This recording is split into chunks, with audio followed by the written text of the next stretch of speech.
नमस्कार साथियों, कैसे साथियों? आशा करता हूँ लोग बहुत अच्छे होंगे। साथियों, सिविल स्कोर को लेकर के एक बहुत बड़ा जो अपडेट है, जो गाइडलाइंस वो भी जारी किया गया कि सन 2024 1 सितंबर, यानी बहुत सारे हमारे ऐसे भाई बंधु लोग हैं जिनको पीएम योजना के तहत कई सारी जो लोन मिलती हैं, या फिर जिन लोगों को लोन नहीं मिली हैं, या फिर जिन लोगों ने कभी लोन ले ली हैं और जिनका सिविल स्कोर भी खराब हो चुका है। तो इस मुद्दे पर आज हम बात करने वाले हैं। अगर कोई भी भाई बंधु ने पहले कोई लोन ले ली है और वो फिर से लोन लेना चाहते हैं, तो भाई आपको क्या है कि एक सिंपल सी बात है, पहले आप अपने ब्रांच के जो मैनेजर है उनके पास जाइए, उनसे बात कीजिएगा कि मुझे लोन लेना है। जिन्होंने कभी अभी तक लोन नहीं ली थी उनके लिए बता रहे पहले। तो आप जब उनके पास जाएंगे तो भाई सबसे पहले एक चीज़ याद रखना कि दलालों से थोड़ा सावधान रहना है।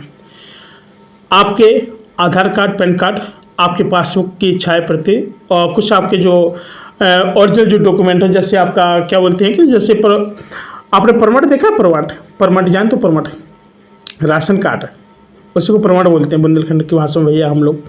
तो आप लोग उसको भी फोटोकॉपी उसकी ले लीजिएगा और अपने ब्रांच के पास में जाकर के जो भी है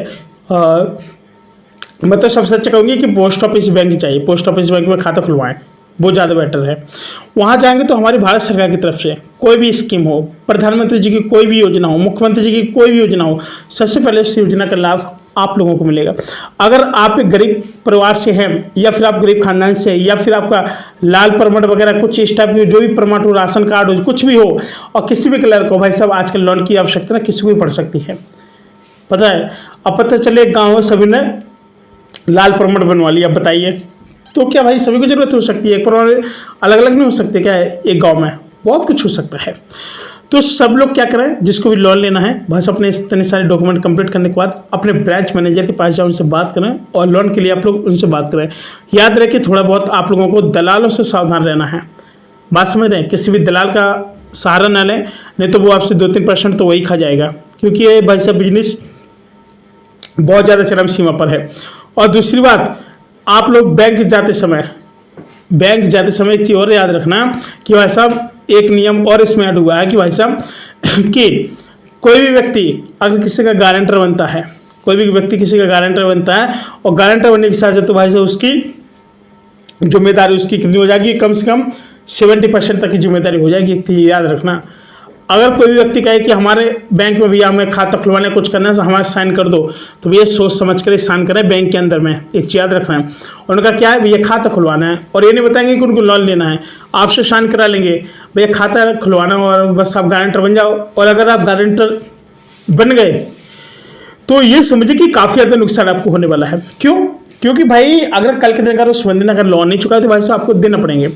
और बात समझ लो, लोन मिलने के बाद, और अगर कोई लोन नहीं मिल रही है तो आप लोग ब्रांच शाखा में जाएंगे तो बैंक मैनेजर से बात करेंगे, बहुत सारा एनालिसिस बताएंगे कितने की लेना है। कोशिश करना कि 50,000 तक की लोन लिया करो। क्यों कह रहा हूँ मैं ऐसा?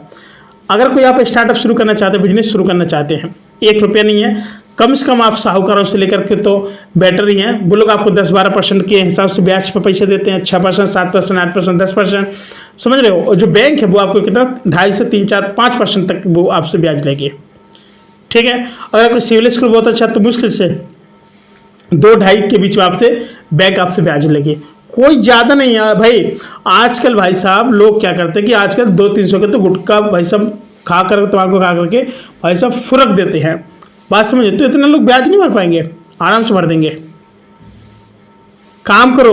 लोग कहते हैं भैया गरीब भैया हमारे पास काम नहीं है, हम काम नहीं कर पा रहे, हमारे पास रुपया नहीं है, और कोई हमें देता तो बहुत ज़्यादा ब्याज पे देता है।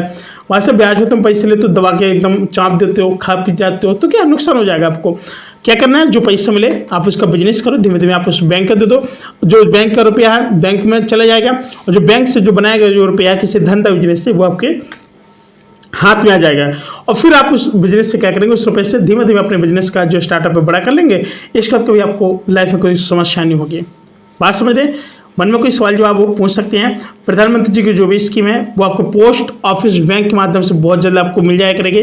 कोशिश करें कि खाता अपना पोस्ट ऑफिस बैंक में अवश्य खुलवाएं। मिलेंगे साथियों को नए वीडियो में, तब तक के लिए नमस्कार।